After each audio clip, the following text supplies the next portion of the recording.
Why hello there everyone, my name is Jacob and welcome back to MNM Movies, the channel where we do rankings, reviews of all the movies coming out this year. So if you're new, why don't you just subscribe, mate? And today we are going to be ranking every single movie I've seen in January. So we're already in February, guys. This is getting nuts. So we've got 5 movies here. I've only seen 5. I don't watch everything, so if I've missed something, make sure you comment down below what that is and I will watch it.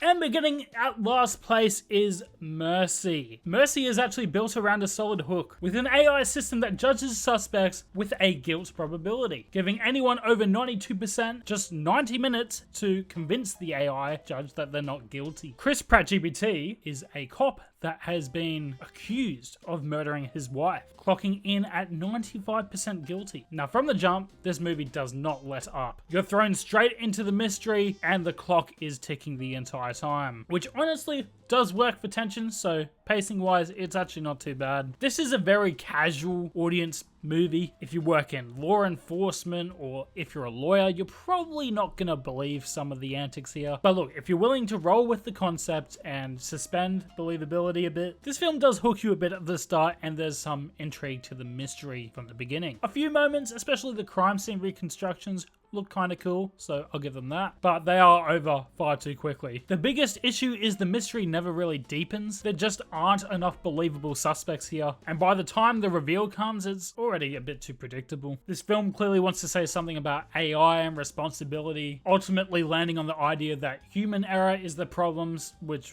obviously is what's going to happen here. So a pretty surface level conclusion and could apply to any technology we've created. So really not pushing the boundaries here. There's also a lot happening all at once, so everything kind of blurs together, and if you miss one piece of information, which you probably do, you can lose interest in the film very quickly. It's just full speed the entire time and nothing is memorable. So that's why it's last, but not that bad, I guess.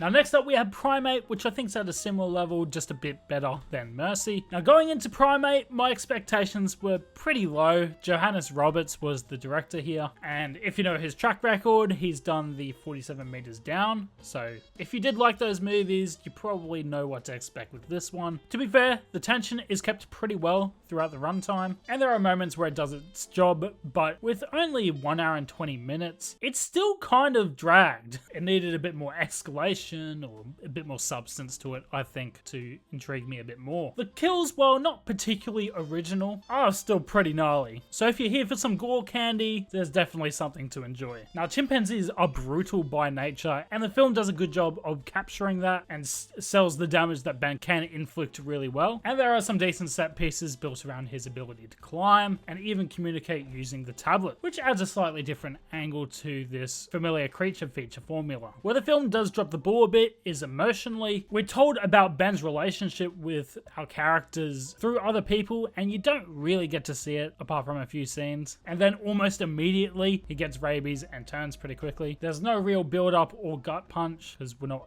that familiar with Ben. If we spent more time actually seeing this Bond, I think it could have hit so much harder. Instead, it just happens. And apart from that, there's other character dynamics that felt completely abandoned. So a lot of character motivations were rushed, so I didn't really end up caring about anyone involved. The tension also relies heavily on stupid mistakes like accidentally turning a TV screen on or your phone going off, or just these random little events that alert the chimpanzee to their position. So this movie leans into some dumb decisions more than any, and we also spend a bit too much time in the pool, and I just hate movies that do that. Overall, Primate has some decent moments and some pretty good gore, but it never comes together as something memorable, much like the 47 Meters Down franchise. It's fine for a late night watch if you're in the mood for a creature feature, otherwise, I just don't care. Next up, we have The Rip. Now, this was our first Netflix original for the year, or one of them, I think. And I know this one is pretty well liked, and I did enjoy it. I just don't think it's quite as perfect as some other people make it out to be. The setup is strong. The film is based on a true story, from what I understand. And we follow 2 cops who suspect there's a mole in their police system, and then they're called out to this house filled with an insane amount of cash, definitely more than they bargained for. And from there, the mystery kicks in. From that point on, I genuinely really actually enjoyed piecing it all together for who the mole might be. And the tension during this stretch was definitely one of the biggest parts of the film. And a lot of that tension comes from our performances from Ben Affleck and Matt Damon. And they're both solid here. And their chemistry honestly carries the film through these quieter moments. I also didn't mind the answer we actually did get in the end. There's a decent build up and narratively it does make sense. But unfortunately where the film loses me is just the final stretch. The pacing up to that point is actually pretty good. But instead of ending where the film naturally feels like it's going to end, we get a bunch of action shoehorned in towards the end and then this emotional send-off scene. But we didn't spend enough time with them anyway, so I didn't really feel anything in this moment. Overall, The Rip is an enjoyable watch and presents some strong tension and some good performances. I just feel like maybe they didn't stick the landing they quite wanted to. And look, I'm glad I watched it, I just don't see myself revisiting it.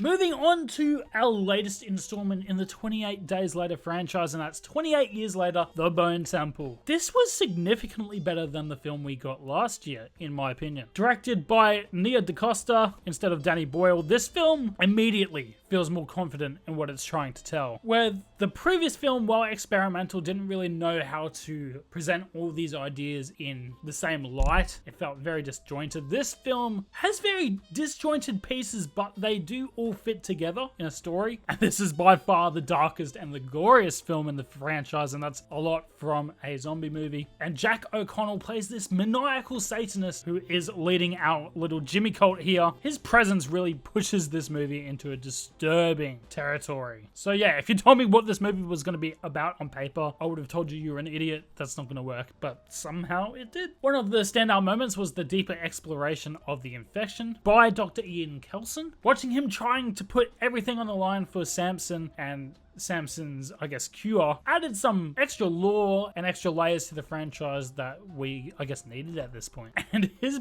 performance in the actual Bone Temple itself was one of the most iconic moments of this year so far. There's also this underlying tension with Spike trying to escape the Jimmy cult. Even when they have saved him at the end of the last movie, the start of this movie, it's clear that he has not escaped. He's in another trap. And that really created some really uneasy scenes throughout the film. Overall, this film takes a massive swing, and while maybe it won't work for everyone, it definitely did for me. It really just does something new in a tired genre that needs something new, so I'm glad it did what it did.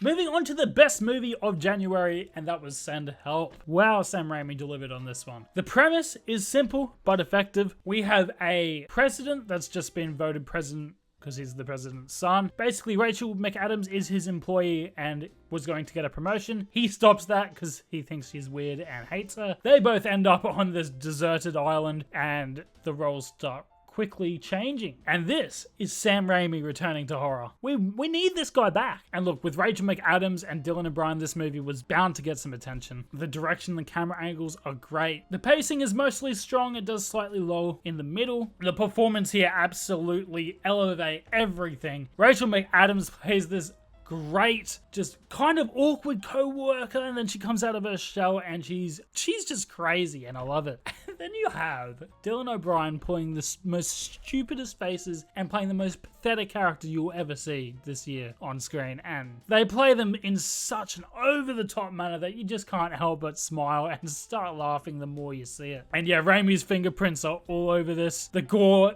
is just... And there's this one moment where I'm literally gritting my teeth that this is happening on screen. I'm not going to tell you what, but you just gotta watch it, just. My only real criticism is just the ending, the twist, I guess. I just think it wasn't necessary for the plot. That's the only thing I'd say. So just a small complaint overall. But if you're a fan of horror, if you're a fan of comedy, or if you're a fan of Sam Raimi, you're absolutely gonna love this one. And yeah, that was my ranking of all the movies I saw in January. What did you think of them? What is your ranking? And what movies should I watch that I missed? Because I'm sure I did miss some. Anyway, guys, thanks for watching. Make sure you subscribe, make sure you like, do all those awesome things, and I'll see you in the next one. Peace.